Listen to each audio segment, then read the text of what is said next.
Chosen one, have you ever wondered what really happens in the spirit realm when someone wrongs you, not just as a person, but as someone God handpicked? Have you ever felt that silent but undeniable shift, like something invisible just responded on your behalf, even when no one around you saw the attack? That wasn't your imagination. That was the law of return, divine, ancient, exacting. And for those who confront you, it doesn't simply return pain for pain. It returns with weight, with warning, with holy consequence.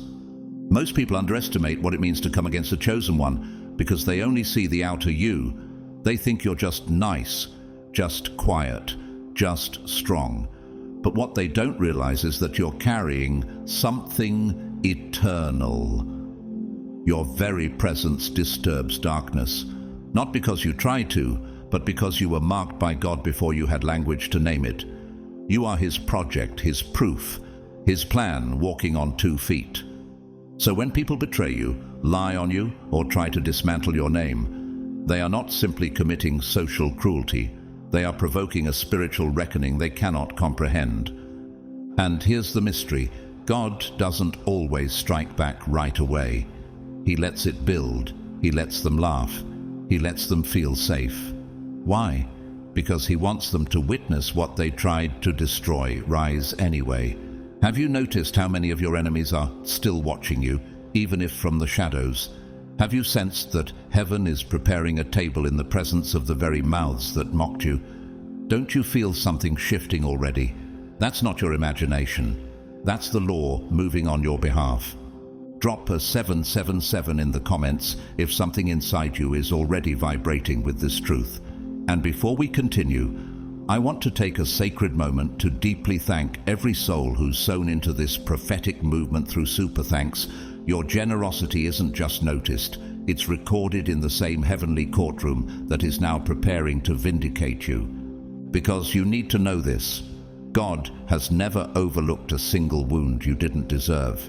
And while they assumed your silence meant surrender, heaven saw it as strategy. What if the delay you hated was actually divine calibration? What if every no, every door slammed in your face, every person who turned on you was setting the stage for God to glorify Himself through your story? The law of return is not revenge, it's restoration. And when God restores, He doesn't consult your past to decide your reward. He looks at your obedience, your endurance, your heart when no one was watching, and He answers in full. So, stay close. What I'm about to reveal next will explain why your journey has felt so heavy, and why your rising will be just as undeniable. God's chosen ones, the law of return, is severe for those who confront you.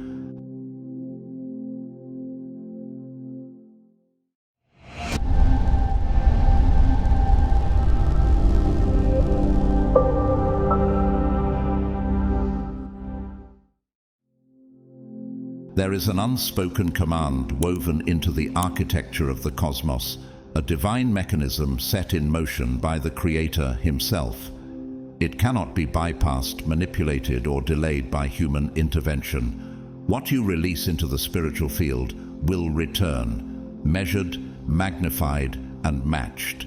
You, as one of God's chosen, live under a sacred law of echoing consequence. But did you realize that when someone wrongs you, they are not just targeting a person, they are provoking the justice of heaven? This is not karma, it is divine legislation, a decree issued from the throne of righteousness that guarantees every action has a spiritual reaction. Galatians 6:7 declares with piercing finality, "Do not be deceived. God cannot be mocked. A man reaps what he sows." This law applies to all, but it becomes magnified when the target is a vessel God has sealed. When you walk in God's favor, your life becomes a spiritual boundary line, and crossing it is dangerous. When Haman plotted against Mordecai and the Jewish people, he did not realize he was activating divine reversal. The very gallows he prepared for the innocent were used for his own demise. Esther 7. Do you ever wonder why some people who attack you seem to spiral rapidly into confusion or misfortune? It's not coincidence, it's consequence. Not vengeance, but spiritual balance. You don't need to lift your voice in defense. Your tears already speak volumes in God's courtroom. God sees what human eyes miss. Every whispered betrayal, every unfair dismissal, every character assassination is written in the scrolls of heaven. You may feel forgotten, but the heavens have not overlooked you. Psalm 56. Colon 8 reassures you. You have kept count of my tossings, put my tears in your bottle. Are they not in your book? When Saul unjustly pursued David, it appeared that power was in the hands of the wicked. But behind the curtain, God was training David for the throne, and Saul was walking toward his own unraveling. 1 Samuel 18-31. What if your delay is not denial, but divine preparation for the return? A woman named Janessa, a climate policy advisor in Geneva, who spent years being undermined by a senior official. He silenced her proposals and subtly ridiculed her in private meetings. She never retaliated. She kept serving, kept showing up. 2 years later, his mismanagement was exposed, ironically through a policy memo she had once authored and he had dismissed. She didn't have to speak a word. Her integrity became her shield. Your obedience is not weak. It is a weapon. You're not passive. You are protected. When people oppose you, it may seem they're succeeding for a moment. But as Psalm 37, 7-9 instructs, do not fret when people succeed in their ways. For those who are evil will be destroyed, but those who hope in the Lord will inherit the land. Could it be that your silence is not a void, but a verdict? That every moment you choose peace over retaliation, you're aligning yourself with a more powerful form of justice. Imagine the quiet persistence of a mountain absorbing centuries of rain, snow, and wind. It never retaliates, yet over time it shapes rivers, carves valleys, and moves nations. You are that mountain. They may misunderstand your stillness, but heaven recognizes it as sacred endurance. When Jesus was falsely accused and led to the cross, he remained silent like a lamb, because he knew resurrection would speak louder than rebuttal. Matthew 26:63, Isaiah 53:7. You too carry that same divine assurance. A man named Tevin worked as a freelance editor for a best-selling author. After ghostwriting key portions of a book, he was cut off without credit or pay. Years later, that author faced backlash when it was revealed they plagiarized significant content. Tevin, who had moved on in grace, was approached by publishers who heard about his integrity. The one who was silenced became the one sought out. You are not unseen. The court of heaven does not overlook injustice, it archives it. But the penalty is not always immediate, because God allows space for repentance. When people weaponize gossip, sabotage your work, or envy your calling, they unknowingly sow into a field that will one day bear fruit shaped by the nature of their intent. Could that be why their lives begin to fall apart without explanation?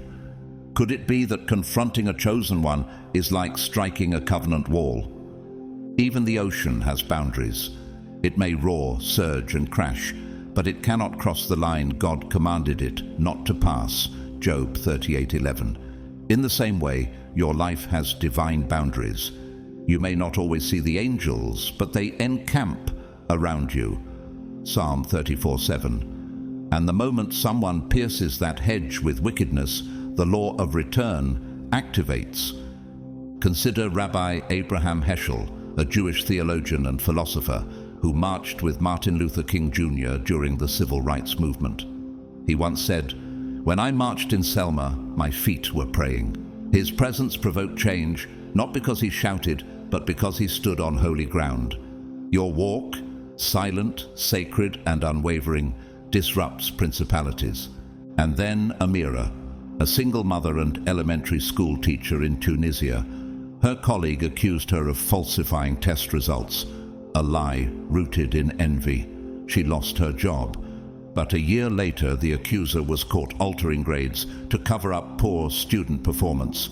Amira, meanwhile, was rehired and promoted after an anonymous parent exposed the truth.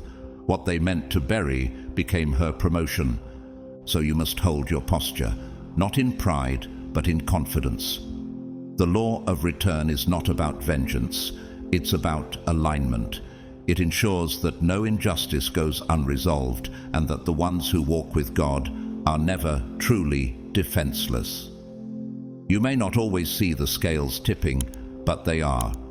Do you trust that heaven still keeps perfect accounts? Can you hold your peace while the angels carry your case?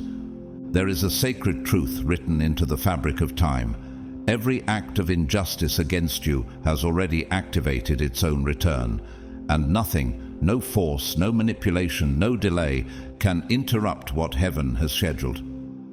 The law of return was not invented by man. It was authored by God to maintain spiritual balance in a world filled with hidden violations.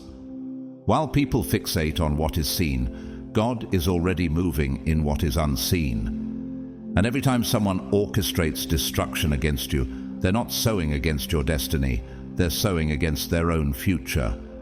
Do they realize that their schemes are self-targeting boomerangs? Do they understand that attacking a chosen one is like placing a curse on their own legacy?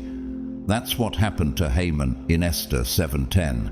He designed gallows for Mordecai, plotted genocide, and sought the king's favor to destroy God's people. Yet by divine reversal, he was the one executed on the very device he built. What if the betrayal you endured has already started crafting the downfall of those who betrayed you? God never ignores the pain of his anointed. Psalm 34:15 declares, "The eyes of the Lord are on the righteous, and his ears are attentive to their cry." That cry may be silent to the world, but in the spiritual courtroom, it is thunder. The moment you were wronged, a divine transaction began. The blueprint for your restoration was drawn. The trap they dug is now their own. And yet, you're not called to rejoice in their collapse, but to remain aligned with the higher law. Are you strong enough to let God avenge you without lifting your own hand? The story told about a man named Dr. Lionel, a history professor who was slandered by a colleague jealous of his academic rise. Though innocent, Lionel was suspended, but he never defended himself publicly. A year later, the colleague was caught falsifying records, and Lionel was reinstated with honor. His response? A lecture on integrity that drew the highest student attendance in the university's history. His silence spoke louder than accusation. But this isn't just about vindication, it's about transformation. When God restores a chosen one, he doesn't just give back what was stolen, he upgrades it. The pain becomes a platform, the wound becomes a weapon. Psalm 103:6 reminds us, "The Lord works righteousness and justice for all the oppressed." That includes you. You may be walking through what looks like loss, but what if it's actually realignment?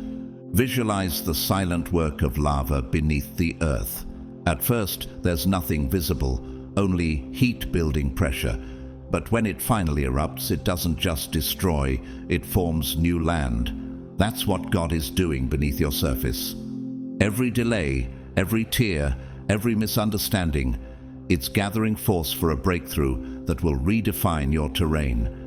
Can you trust the process even when it looks dormant? Look at the life of Nelson Mandela, not just a political figure, but a spiritual example of restraint. After 27 years of imprisonment, he emerged not bitter, but ready to lead a nation into reconciliation. He once said, "Resentment is like drinking poison and then hoping it will kill your enemies." Mandela chose peace over vengeance, and the world honored him because of it. Your restraint is not weakness, it's holy strength. Another real-life story comes from Cardinal Raniero Cantalamessa, the longtime preacher to the papal household. For decades he faced opposition from both religious and secular groups, yet he continued preaching truth with humility. Today, his teachings are broadcast globally, respected even by critics. His silence in the face of persecution became the very thing that magnified his voice. Isn't that what God promised? That he would prepare a table before you in the presence of your enemies.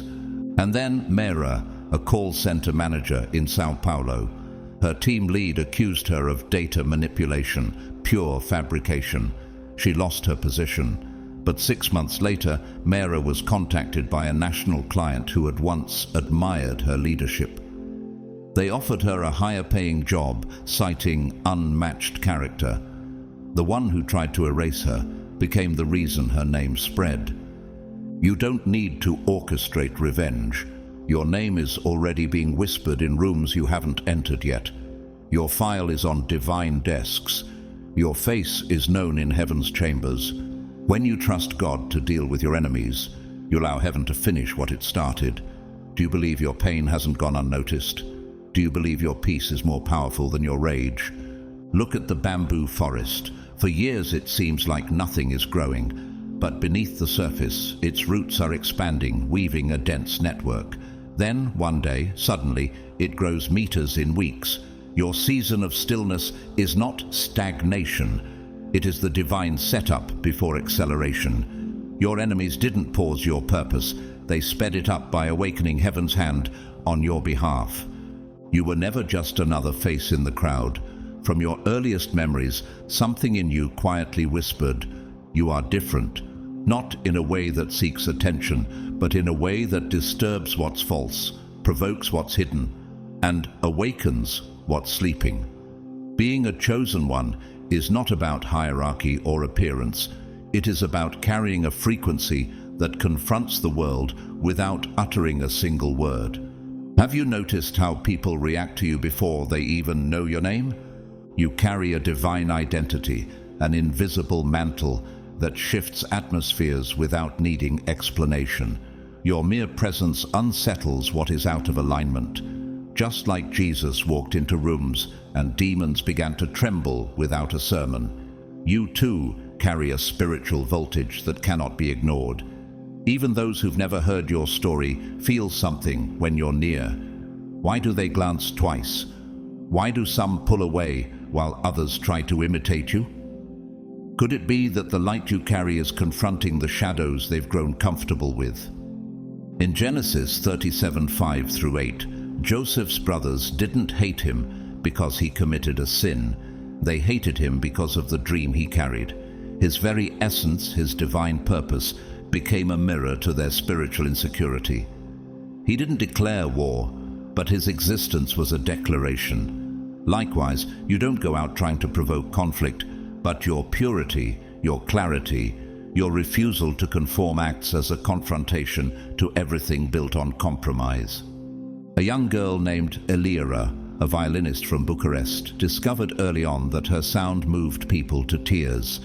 But during her scholarship audition, a rival sabotaged her instrument. She played anyway, with a damaged bow, and still received a standing ovation. The judges later said, there was something holy about her sound. The girl who was silenced became unforgettable. Isn't that the pattern? That the more you are pushed down, the more undeniable your essence becomes. You never had to fight to be seen, because heaven marked you before you were born. Jeremiah 1:5 confirms it. Before I formed you in the womb, I knew you. Before you were born, I set you apart. That's why you don't fit into every circle. Why some jobs reject you, why some people don't know how to love you, why some doors slam shut not because of your inadequacy, but because of your anointing. Could it be that rejection has been your preservation all along? The world celebrates what's loud and controlled, but you were designed to disturb the system with your stillness. Martin Scorsese, the iconic filmmaker known for challenging the norms of cinema, once said, "The most personal is the most creative." You weren't made to blend in. Your authenticity confronts artificiality. Your convictions expose convenience. Your yes to God is a no to every counterfeit system around you. Tara, a retail manager in Dublin who was fired for refusing to falsify sales numbers. Her silence during the exit interview echoed louder than a lawsuit. A year later, she was hired by a leading ethical business firm. When asked why they chose her, the CEO said, "We heard she told the truth even when it cost her everything." You may be overlooked in the moment, but heaven never loses track of who you are. Even nature reflects your mystery. Consider the presence of salt in the ocean. It's invisible, yet it defines the flavor, the density, and even the preservation of life within. You are like that, often unseen in power, but impossible to ignore in impact. You shift atmospheres. You expose lies without speaking. And this is why some people feel irritated around you without understanding why. It's not you, it's what you carry. When David arrived at the battlefield just to deliver food, 1 Samuel 17, he wasn't there to pick a fight. Yet his very presence exposed Goliath's threat for what it was, a challenge to God's authority. While others stayed silent, David's faith was disruptive. You too carry that same holy defiance. You may not intend to confront systems, but your very presence unsettles corruption. Do you see now why some attack you without reason? Do you understand why gossip follows you even when you've done nothing? Frida Kahlo, the world-renowned Mexican artist, once said, "I never paint dreams or nightmares. I paint my own reality." She was rejected by institutions, mocked for her disability, yet decades later, her art hangs in the most prestigious museums. Like her, you challenge what the world defines as beauty, truth, and power, just by being fully yourself. You think differently, you feel deeper, you move with conviction in a world that celebrates compromise, and while others seek applause, you seek alignment. That's why they talk about you. That's why they label you too much, too intense, or too honest. But maybe you weren't sent to be palatable. You were sent to be prophetic, to shift rooms, to break cycles, to reflect God's nature in a world allergic to truth. Even when hatred surrounds you, you remain standing. Why? Because your footing is not on the opinions of man, but in the eternal call of God. You carry a weight that can't be explained and often cannot be understood by those around you. Loneliness may visit you, rejection may bruise your heart, and silence may feel like abandonment. But somehow, you still rise. Do you know why? Because your soul doesn't run on validation. It runs on assignment. They may whisper behind your back, but heaven walks beside you. They may mislabel you, misunderstand you, or mock you, but you are not here for applause. You are here for alignment. Psalm 55:22 promises, "Cast your burden on the Lord, and he will sustain you. He will never permit the righteous to be moved." While others crumble under pressure, you're sustained by something sacred. What keeps you going when others would quit? The process you're in is not punishment, it's preparation. God is forming in you a spirit that can withstand storms, not just feel the breeze. The chosen ones don't just endure. They are shaped by divine fire. Like gold refined in a furnace, every trial you walk through is burning off what cannot go with you into your destiny. Wasn't that true for Job? He lost everything, was misunderstood by friends, rejected by community, yet he said in Job 23:10, "But he knows the way that I take. When he has tried me, I shall come out as gold." What if your current pain is proof that heaven is upgrading your spiritual durability? Elias, a civil engineer in Nairobi, was laid off after refusing to approve unethical building materials. Colleagues called him stubborn. For weeks he questioned his silence, but months later a building collapsed, one he refused to sign off on. The media called him a ghost hero, the one no one listened to. But heaven had already confirmed his righteousness. Isn't that the story of every chosen one, mocked before the miracle, rejected before the reveal? You are not weak for weeping, you're real. Psalm 30 verse 5 reminds you, weeping may endure for a night, but joy comes in the morning. Your tears are not a liability, they are liquid prayers. Even when you collapse at night from exhaustion, there's something in your soul that refuses to surrender. What is this strange renewal you wake up with, even when nothing has changed externally? Could it be the Spirit reminding you, you were never meant to be normal? People are not offended by your actions. They're unsettled by your anointing. Your life is a mirror they didn't ask for. You never try to prove anything, yet your very existence exposes what's fake. That's why they attack you without provocation, why some exclude you before you even speak. It happened to Jeremiah. He was chosen from the womb, and yet constantly opposed. Jeremiah 1:5 through 10, 27 through 9.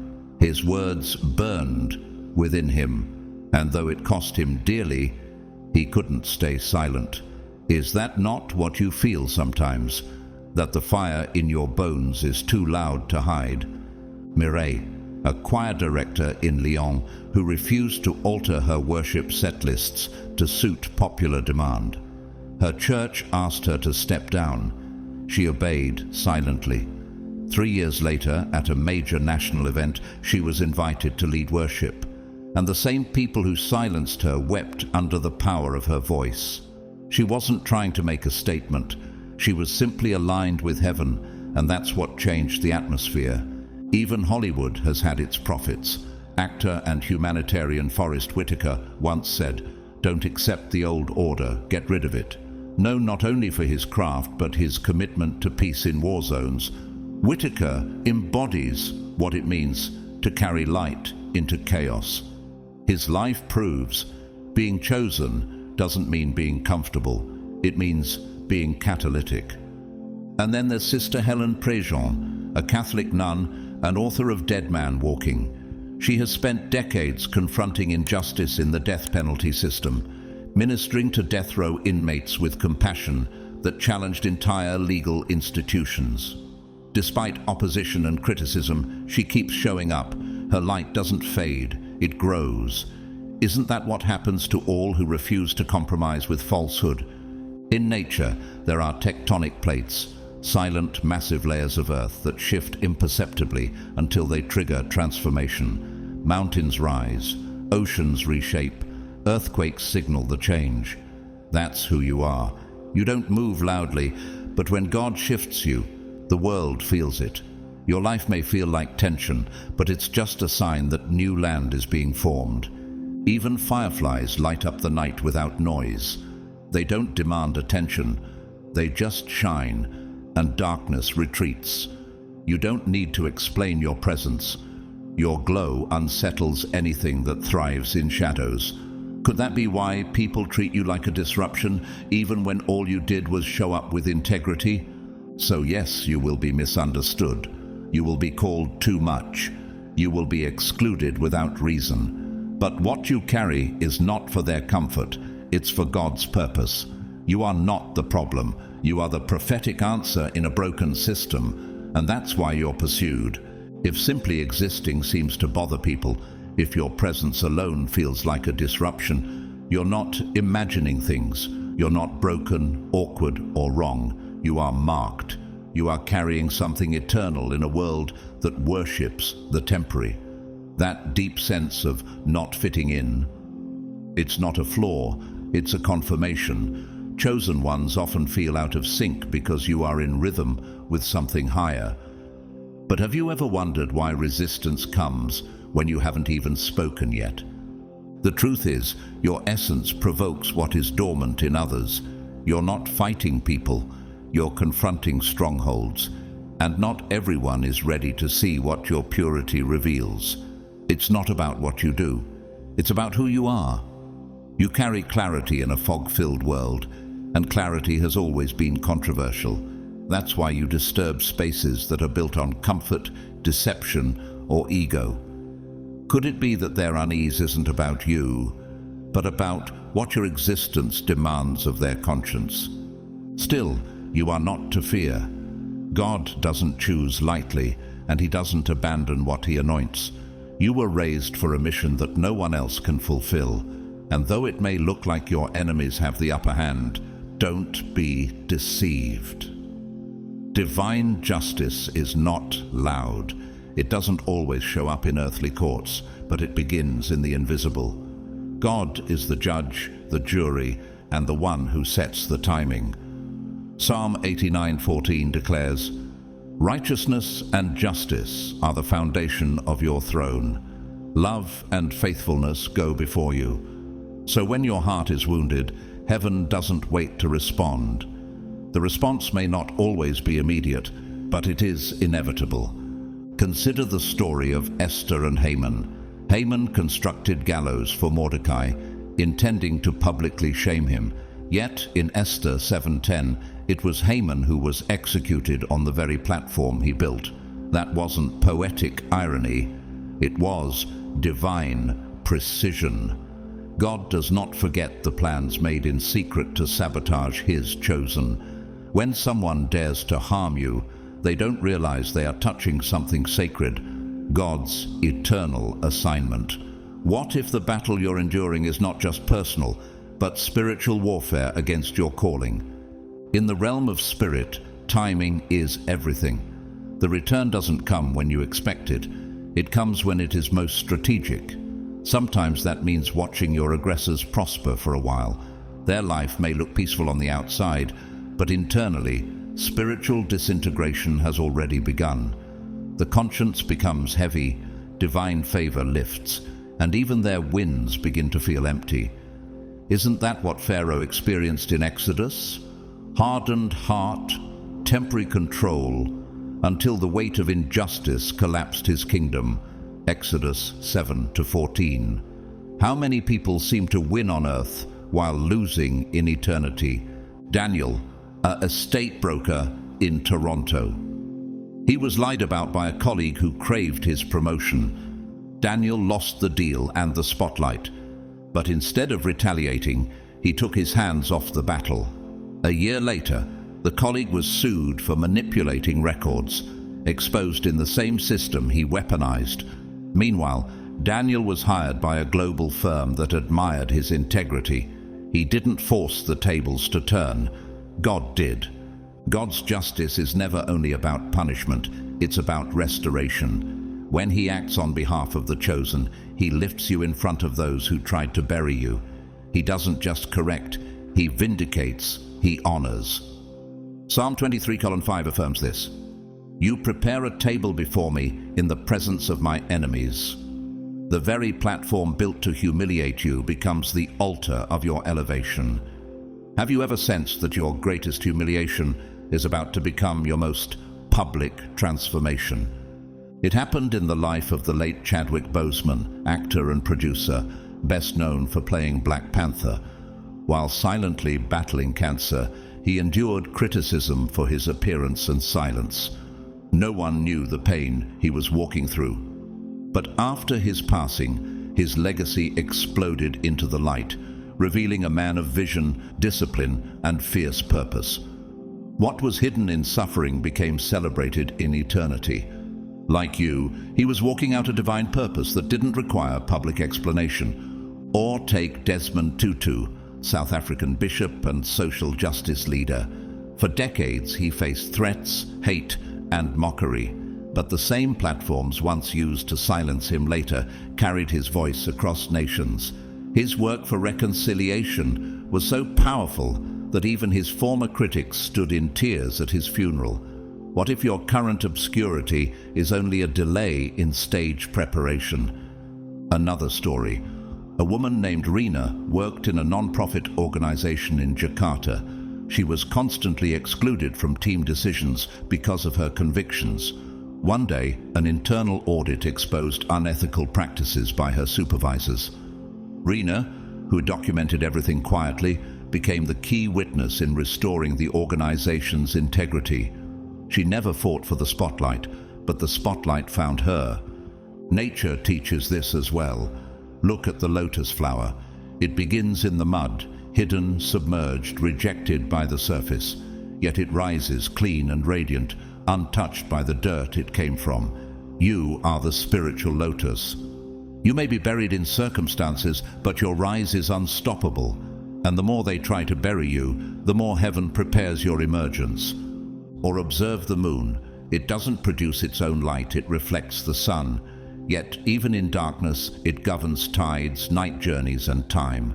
Like the moon, you may feel unseen, but your influence shapes movements. What you carry isn't loud, but it shifts everything. So when you see injustice, when you're tempted to despair at their temporary success, remember, God works behind the curtains. His silence is strategy, not absence. His delay is preparation, not neglect. Divine justice may not come with sirens, but it comes with certainty. Are you willing to trust the invisible courtroom of God more than the visible opinions of man? God's timing is not only an act of patience, it is an act of mercy. His delay is not absence, it is invitation. Before the return strikes, he offers a window for repentance. He grants time for the oppressor to reflect, for the attacker to reconsider, for the wrongdoer to turn. But if repentance never comes, the spiritual cycle of return cannot be cancelled. The harvest will come, shaped in exact proportion to the intent and violence sown against the chosen one. Have you ever sensed the winds shifting long before justice appeared? That's not coincidence. It's the divine cycle in motion. God is not mocked, and his laws are not arbitrary. Ecclesiastes 11:4 reminds us, "Whoever watches the wind will not plant, whoever looks at the clouds will not reap." The spiritual field always yields a harvest, especially when injustice touches God's anointed. And while others are fixated on outward punishment, God is doing something deeper in you. Every cut, every silence, every betrayal is not wasted. He's using it to fortify your inner world, to grow roots that can't be ripped by shallow storms. Could it be that while you're waiting for external justice, you are being transformed into the kind of vessel that can carry future glory? Consider the story of Hannah. She was mocked, dismissed, and humiliated for her barrenness.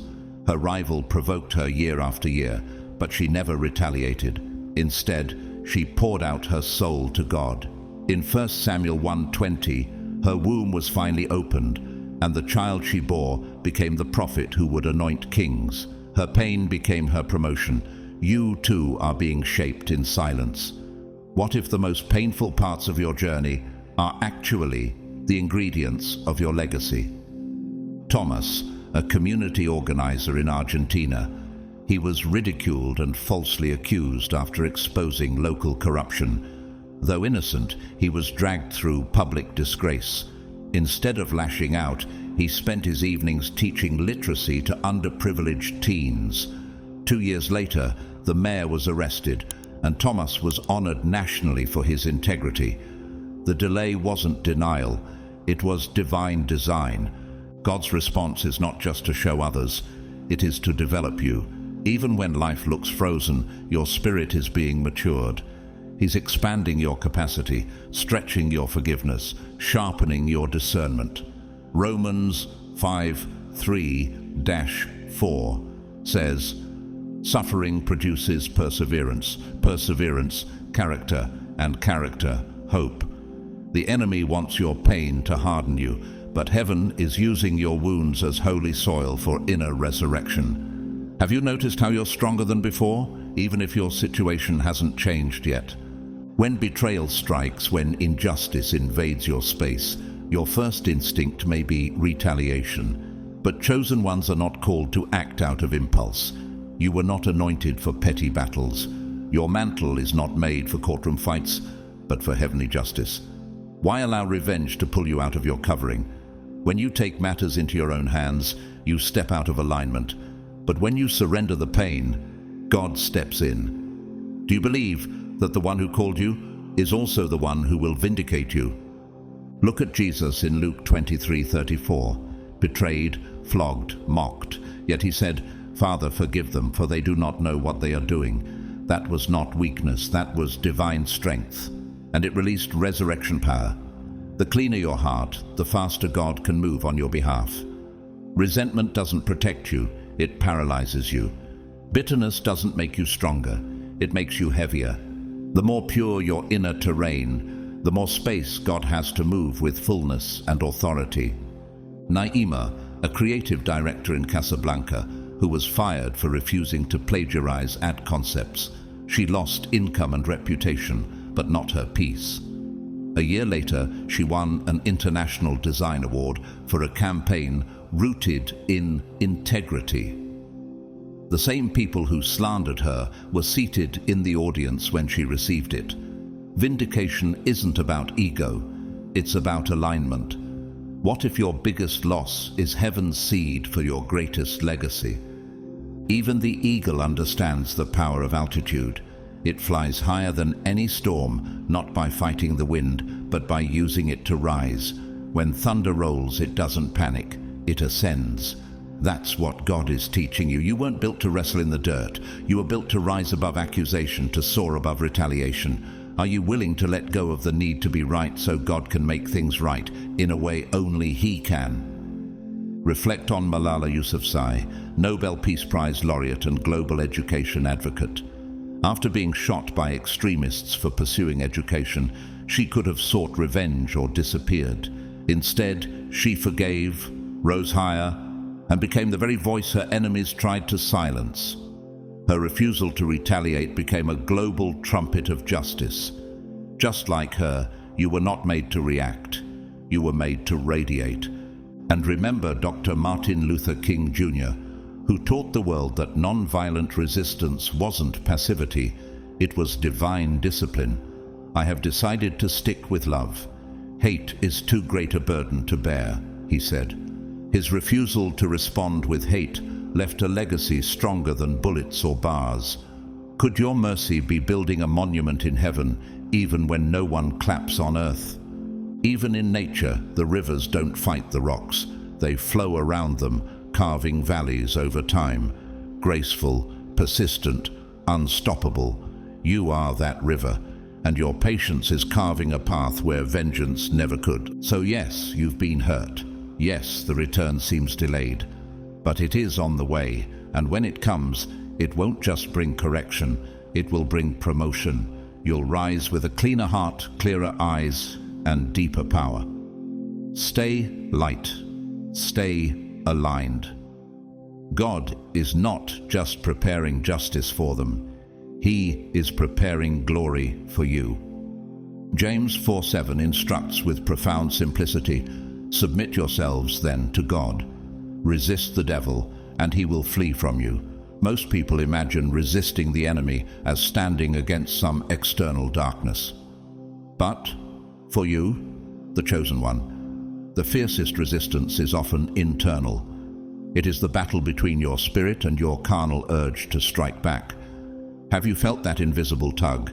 The temptation to answer slander with slander, to fight insult with retaliation. Yet the greatest victory comes not by responding, but by rising. God never asked you to become the judge, the prosecutor, and the executioner of your own story. When you try to handle justice with your own hands, you shrink your battlefield to the limits of your humanity. But when you submit to divine timing, you unlock something bigger than vindication. You enter divine positioning. What if the test isn't about your pain, but about your ability to remain elevated in the middle of it? Jesus gave us the highest example. Betrayed by Judas, mocked by soldiers, falsely accused before Pilate. He didn't lift a finger in retaliation. Isaiah 53:7 declared this in prophecy. He was oppressed and afflicted, yet he did not open his mouth. And when the moment came, he didn't curse his accusers, he forgave them. Luke 23:34 records his words, Father, forgive them, for they do not know what they're doing. Have you realized that your real power isn't in what you say, but in what you choose not to? Elijah faced similar provocation. After confronting false prophets and witnessing fire from heaven, he fled in fear from Jezebel's threats. 1 Kings 19. But in the silence of the cave, God did not rebuke him. He whispered purpose back into his soul. What if the urge to defend yourself is trying to drown out the whisper of divine reassurance? Look at Leona, a trauma counselor from Marseille. Her integrity was questioned after refusing to falsify evaluation reports. The backlash was swift: accusations, demotion, exile from her team. Yet she said nothing. She journaled, prayed, kept showing up. A year later, an internal audit vindicated her entirely. Her silence became her loudest sermon. Colleagues apologized publicly, but she had already moved on internally. Peace had become her shield. Forgiveness doesn't excuse betrayal. It releases you from its grip. When you forgive, you are not erasing the wrong. You are declaring, "You don't get to own any more of my energy." To fight the enemy in their mud is to wear their chains. You were not made for revenge. You were made for release. Do you really want to pause your divine momentum just to match their brokenness? Martin Luther King Jr. understood this. After being beaten, jailed, and slandered, he still preached nonviolence. He said, "Darkness cannot drive out darkness. Only light can do that. Hate cannot drive out hate. Only love can do that." His strength was in his stillness. His justice came not through riots, but through moral resistance. You walk in that same divine contradiction: meek yet mighty, silent yet shaking systems. Another figure, Eva Moses Kor, a Holocaust survivor who forgave the Nazi doctor who tortured her, once said, "Forgiveness is not so much for the perpetrator, but for the victim. It sets us free." Her act stunned the world. It didn't weaken her story, it exalted it. What if your mercy isn't surrender? It's supremacy. Jonas, a logistics supervisor in Lisbon, was falsely blamed for a delayed shipment that cost the company millions. The board demoted him. He didn't fight back. Instead, he quietly transitioned to another firm. Months later, forensic reviews revealed internal fraud, and Jonas was offered a senior position by the same company that once rejected him. His humility rewrote the narrative. Nature reflects this too. Take the tree that bends in the storm. It survives while the rigid ones snap. Flexibility is not weakness. It's wisdom in motion. You are that tree. Your willingness to yield to God makes you indestructible. Or watch the caterpillar. While the world sees stillness inside the cocoon, transformation is happening at a cellular level. No one claps for the silence, yet the butterfly will emerge. Could your surrender be the cocoon God is using to prepare your next unveiling? God's justice doesn't just correct, it exalts. When you refuse to return harm for harm, you open the heavens to act without interference. Proverbs 20:22 confirms this truth. Do not say, "I will repay evil." Wait for the Lord and He will deliver you. He never misses what happened to you. He just waits until His response becomes undeniable. You lose nothing by walking away from vengeance. You gain time. You gain clarity. You gain the unshakable peace that only the obedient know. While your enemies walk in circles trying to control the outcome, your surrender builds an altar for God to move in fire. Isn't it better to be free in grace than trapped in resentment? God does not delight in a heart weighed down by bitterness. He doesn't call you to be hardened like stone, but to become a vessel He can flow through. You were chosen to be a bridge of grace, not a barricade of judgment. Those who cling to revenge don't harm their enemies, they paralyze themselves. But when you release the offense, you also release heaven into your situation. Have you noticed how much lighter you feel when you surrender the need to be right? God elevates those who take the narrow road of obedience, not the broad path of emotional reaction. Psalm 147:6 declares, "The Lord sustains the humble, but casts the wicked to the ground." You were never called to lower your vibration to match chaos. Your real power comes when you choose to stay elevated, even in the middle of the storm. Could it be that your calm silence is louder in the spirit realm than the noise of your enemies? God's justice never requires your hands to execute it. He doesn't forget, he doesn't miscalculate, and his justice doesn't just correct the wrong, it lifts the righteous. Proverbs 3:34 reminds us, "He mocks proud mockers, but shows favor to the humble and oppressed." Your life becomes proof that righteousness will always stand taller than deception. Can you imagine the weight lifted when you finally release the offense and trust the one who sees everything? Recall the story of Daniel, falsely accused by jealous officials, thrown into a den of lions, left for dead. Yet he said nothing. Daniel didn't argue, defend, or retaliate. He trusted, and in Daniel 6:23 it says, "No wound was found on him, because he had trusted in his God." That trust wasn't weakness, it was strategy. What if your silence isn't surrender, but a sacred shield that God uses to silence your enemies? Look at Yasmin, a bakery owner in Casablanca, whose competitors spread rumors to shut her business down. Orders stopped coming, customers vanished. Instead of launching a campaign to defend herself, she focused on perfecting her craft and serving the few who stayed loyal. 2 years later, a renowned food critic visited her bakery by accident. The review went viral. Her business tripled. The other shop closed. She didn't fight. She flourished. You don't need a press release to clear your name. God has ways of speaking louder than any defense you could offer. The chosen one wins not by force, but by faith. Even as the world shouts for revenge, you carry a stillness that confuses the systems of this world. Your silence is not weakness. It is an act of spiritual warfare. When you choose not to respond, you declare with your posture, "My God will fight for me." And when he does, his justice is not partial, it's prophetic. Recall what Jesus told Peter when the sword was drawn in Gethsemane. "Put your sword back in its place, for all who draw the sword will die by the sword." Matthew 26:52. In that moment, Jesus modeled the higher road. He refused to win the wrong way, and in doing so, he changed history. Do you feel tempted to pick up a sword you were never called to carry? Florent, an architect in Brussels, was accused of professional negligence by a former partner. While waiting for the courts to rule, he never retaliated publicly. Instead, he continued designing in silence. Eventually, the truth surfaced and his ex-partner was exposed for embezzlement.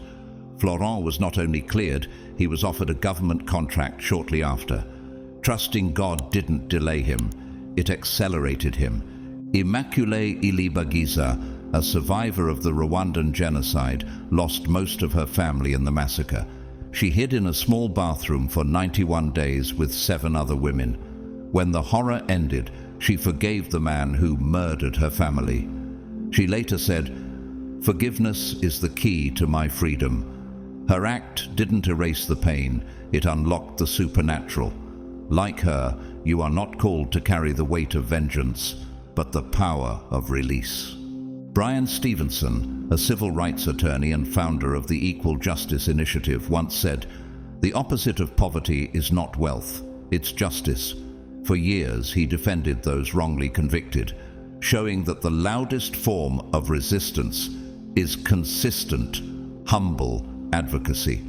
Your refusal to retaliate doesn't make you invisible. It makes you untouchable by carnal schemes. In nature, the silent snowfall may appear soft, but over time, it reshapes entire landscapes. What if your grace is like snow, quiet but transformative? And the pearl, formed from persistent irritation inside an oyster, becomes one of the world's most treasured gems. Its formation requires patience, pressure, and protection. Isn't that your process too? What you carry wasn't born from ease, but from endurance. So if you've been hurt and your flesh screams for justice, pause. This is not your assignment. Your mission is to stay clean, stay light, and stay in motion. God is handling what you cannot see, and when he acts, it will leave no doubt that trusting him was not naive. It was the highest wisdom. Would you rather be remembered for how loud you clapped back, or how high he lifted you? They assumed that because heaven was quiet, it was absent. But what they didn't realize is that God's return rarely comes with fanfare. It arrives like a divine wind, unseen, unannounced, and utterly unstoppable. For those who dare to touch you, a chosen vessel set apart by fire and sealed by favor, the law of return has already begun. Have you ever felt that unsettling shift in the air, the one that doesn't show on the news but unfolds in the soul? That is heaven's response in motion. Scripture tells us in Job 4:8, "As I have observed, those who plow evil and those who sow trouble reap it. The sowing was done in secret, but the reaping will be public. Even if no one sees it with their eyes, they'll feel it in their atmosphere. Those who weaponize lies against you may still wear a smile, but their spirit has entered a season of untraceable decay." Have you noticed how some people suddenly grow restless around you, as if your peace reminds them of their disturbance? Why does your silence convict louder than their shouting? The first crack in their facade often begins with a loss of peace. Divine law doesn't rush, but it never forgets. Like the tectonic plates beneath an ocean, spiritual consequence begins to move quietly, yet powerfully. Anxiety, paranoia, and restlessness begin to rise, not due to external pressure, but from a soul responding to justice it can't escape. As Ecclesiastes 3:15 says, God will call the past to account. And when the past includes harm done to someone carrying heaven's seal, the account becomes spiritual debt. Emotional turbulence is another sign that the return has been activated. Consider the story of Haman in Esther 6:13, who became tormented and panicked the closer his trap approached divine reversal. He sowed disgrace, but reaped destruction, hanging on the very gallows he built. That's how the law of return operates, silently, accurately, and often poetically. Could it be that those who mistreated you are already walking through invisible consequences? In the same way that a fruit begins to rot from the core before the skin shows any blemish, their downfall begins from within. Inner sickness, disrupted sleep, irrational fear, these are not mere emotions. They are divine indicators that a reckoning is unfolding. When a soul enters a negative harvest, nothing remains untouched. The health suffers, relationships disintegrate, prosperity dissolves, and all the while, you, the one they tried to undo, are being lifted. A modern example of this quiet divine vindication can be found in the life of Shirin Ebadi, a Nobel Peace Prize-winning Iranian lawyer and human rights activist. For years, she was silenced, exiled, and her assets were confiscated by those in power who feared her voice. But without raising a sword, her truth echoed through international courts, human rights tribunals, and global platforms. Those who tried to erase her were slowly erased from legitimacy. Shirin's life proves that when you are chosen to represent justice, the world may resist, but heaven records. Why does it seem that every silencing attempt only amplifies your purpose? Likewise, an entrepreneur named Ezra spent 5 years building a holistic wellness brand. His idea was stolen by a former partner who launched a copycat version and excluded him entirely. Ezra didn't fight. He let it go, choosing peace over proof. 3 years later, that copycat brand was exposed for unethical practices, while Ezra's brand was acquired by a global company. During the press conference, someone asked, "How did you know not to retaliate?" Ezra smiled. "I didn't need to. Heaven already had the receipts." Could it be that when you chose silence, you activated something louder than revenge? And while their decline is discreet, your elevation is unmistakable. Doors that once rejected you now swing open without knocking. Invitations you weren't considered for now seek your name. Why does heaven reward you in the same silence you once wept in? Because trust speaks volumes. Psalm 37:6 declares, "He will make your righteousness shine like the dawn, the justice of your cause like the noonday sun." The very peace you protected is now protecting you. You may not have noticed it yet, but the turnaround has already begun. Take the story of Cardinal Tagle, a humble voice from the Philippines. Often overlooked in larger Vatican decisions, he stayed quiet, serving faithfully in pastoral work. Years later, Pope Francis appointed him as one of the most influential voices in Catholic social justice. The man who once remained in the shadows now helps shape global conversations. What does that tell you about divine promotion? In another story, a woman named Arya was unjustly demoted in her non-profit job due to office politics. Instead of fighting for her title, she kept showing up with excellence. Months later, the organization faced a leadership crisis, and the board voted Arya in as interim director. She didn't chase position, it found her. Isn't that often how elevation works for you too? Even in nature, the bamboo plant spends years growing underground before breaking through the surface. And when it does, it grows feet in mere weeks. Your stillness was never emptiness. It was spiritual infrastructure being built beneath criticism. The slower the rise, the deeper the root. Why does your delay feel so divinely timed? You are not exempt from noticing these shifts. You begin to feel lighter, more seen by heaven than by men. Your joy increases without a material reason. Opportunities align. This isn't coincidence, it's confirmation. The same atmosphere that once betrayed you now bows to your anointing. And yet, this isn't a call to boast. This is a call to worship. What God is doing in your life is not just restoration, it's testimony. Don't allow pride to enter. Your vindication is not a trophy, but a trumpet. It proclaims that trusting God is never wasted. Like Joseph, who held his peace in the prison and later ruled in the palace, you are evidence that the law of return is real, exact, and unshakable. What if the pain you went through wasn't punishment, but preparation? What if the very wound that brought you to your knees was the divine tool used to strengthen your foundation? Every shift you've noticed since the moment of heartbreak may not be random at all. Could it be that the silence you endured was not emptiness, but a sacred transaction between heaven and your future? When something changes after you've been wronged, observe it not with suspicion, but with reverence. You are a chosen one, and God never allows anything to touch his elect without redeeming it for power. Romans 8:28 reminds us, "And we know that in all things God works for the good of those who love him, who have been called according to his purpose." Could your perceived defeat actually have been the seed of your greatest return? Every attempt to tear you down has secretly strengthened your spiritual infrastructure. You are not fragile, you're forged.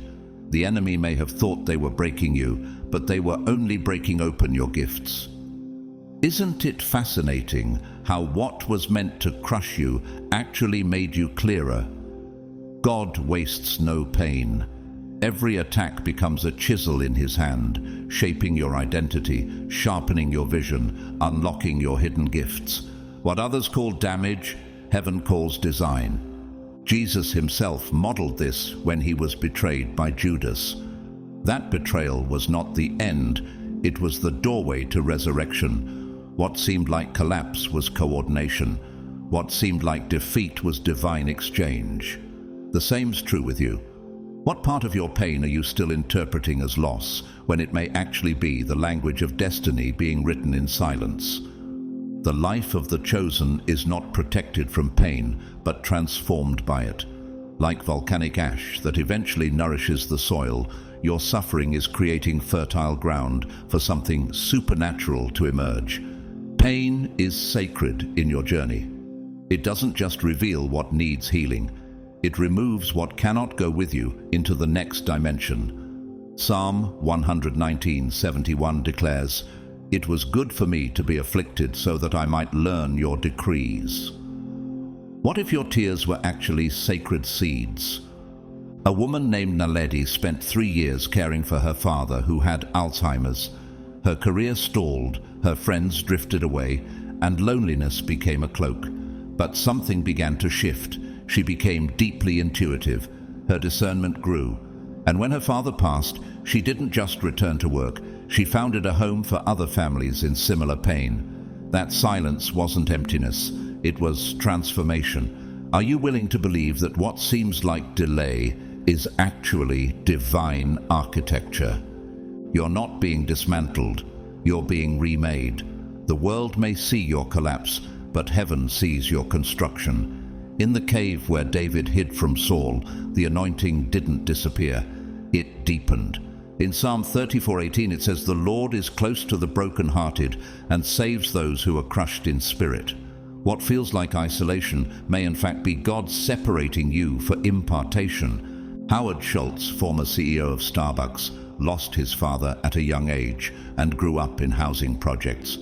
That pain birthed his commitment to employee equity and healthcare within his company. The brokenness of his childhood became the birthplace of visionary leadership. Pain didn't harden him, it carved out compassion. Similarly, Makoto Fujimura, a Japanese-American painter and writer, found himself in deep despair after being rejected from multiple galleries. He began creating slow art, combining Japanese traditional materials with contemporary themes. Years later, his spiritual reflections through painting reached global audiences and influenced theological discussions in art. Could it be that the rejection was sacred redirection? A man named Isaac once lost his job due to a slanderous accusation. Instead of retaliating, he withdrew, fasted, and sought God. During this hidden season, he birthed a new business idea, one that now employs dozens and funds charitable clinics. His demotion was God's hidden promotion. And in another case, Leona, who was abandoned by her fiancé weeks before the wedding, channeled her grief into writing letters to strangers. Today, she runs a movement called Letters of Light that has inspired thousands globally. Does this mean your pain might be holding keys not just for you, but for others? In nature, the diamond is formed under pressure so extreme it would destroy anything else. But what if you're not like anything else? What if you're made of the rarest material, calling, covenant, and consecration? You've survived things that would have buried others. That's not weakness, that's weight. The weight of assignment, the pressure of becoming. God often closes doors with thunder and opens others in stillness. Some people had to walk away so your vision could finally breathe. Some relationships expired not because you were unworthy, but because you were evolving. As Jesus separated himself in the Garden of Gethsemane to pray alone, he demonstrated that the deeper the destiny, the lonelier the preparation. Have you noticed who disappeared when your trial began and who remained when your tears were quiet? You are not the same. What used to knock you down now builds you. What once confused you now clarifies your calling. This is how spiritual authority is formed, not through applause, but through adversity. Not through clout, but through crushing. Just as gold is refined in fire, so is the soul of the chosen one. And David's story proves it. He was overlooked, betrayed, hunted, but each moment of rejection refined his kingship. What if the pain you resented is the very process that gave your purpose weight? Let the pain that nearly broke you become the bridge that lifts others. You are now walking with authority because you've walked through affliction, and that silence you endured, it didn't make you smaller, it made you sacred. They thought your level was defined by titles, applause, or influence, but what they didn't understand is that your elevation was never horizontal, it was vertical. You didn't rise by playing louder, you rose by growing deeper. Your silence, your forgiveness, your resilience, those were the weapons that shifted the atmosphere around your life. What if the real promotion wasn't when others recognized you, but when heaven started moving things for you in secret? When you were attacked but chose not to retaliate, you unlocked a dimension only the spiritually disciplined ever access. You became proof that God trains his warriors in the unseen. As Isaiah 54:17 declares, "No weapon that is formed against you shall prosper, and every tongue that rises against you in judgment you shall condemn." Have you noticed that the more they tried to break you, the more clarity you gained? Your growth was not reactive, it was intentional. Those who rejected you thought they ended something, but they actually pushed you into purpose. Like Joseph, who was thrown into a pit by brothers and then falsely imprisoned, your rejection became redirection. And when the time came, he spoke not with bitterness, but with breakthrough. "You intended to harm me, but God intended it for good." Genesis 50:20. Has your silence become your strongest testimony? You didn't chase elevation, it found you. You didn't manufacture influence, you matured into it. God allowed you to be stripped so he could redress you in garments of glory. You were the wilderness walker, misunderstood, underestimated, and overlooked. But the desert didn't destroy you, it distinguished you. Now you walk with authority, not because people gave it to you, but because pain confirmed it. A woman named Tamara was once dismissed from a leadership program after confronting injustice. No one stood up for her. She vanished from the scene, but instead of complaining, she began mentoring young girls in her apartment complex. Years later, one of them became a national advocate and nominated Tamara for a Global Impact Award. The stage she was once denied was rebuilt under her name.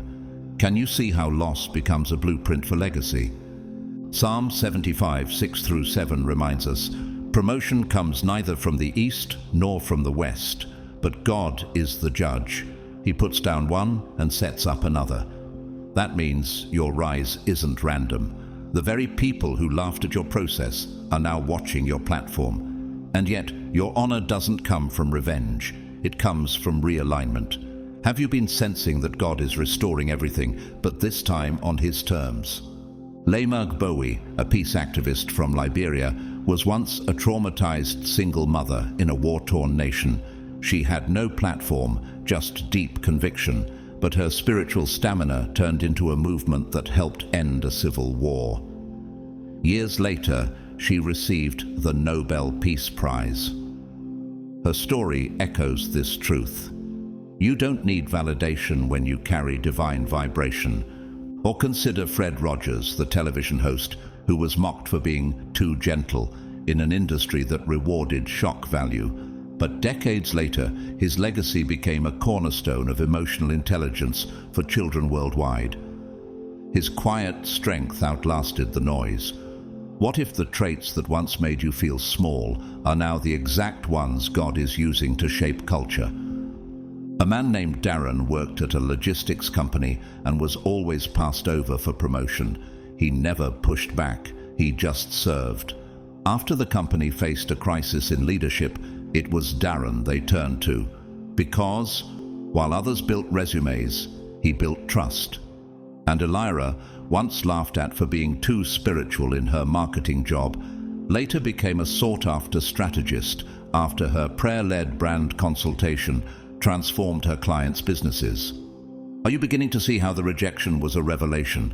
Like the way a caterpillar dissolves inside the chrysalis before transforming, you had to lose every false layer.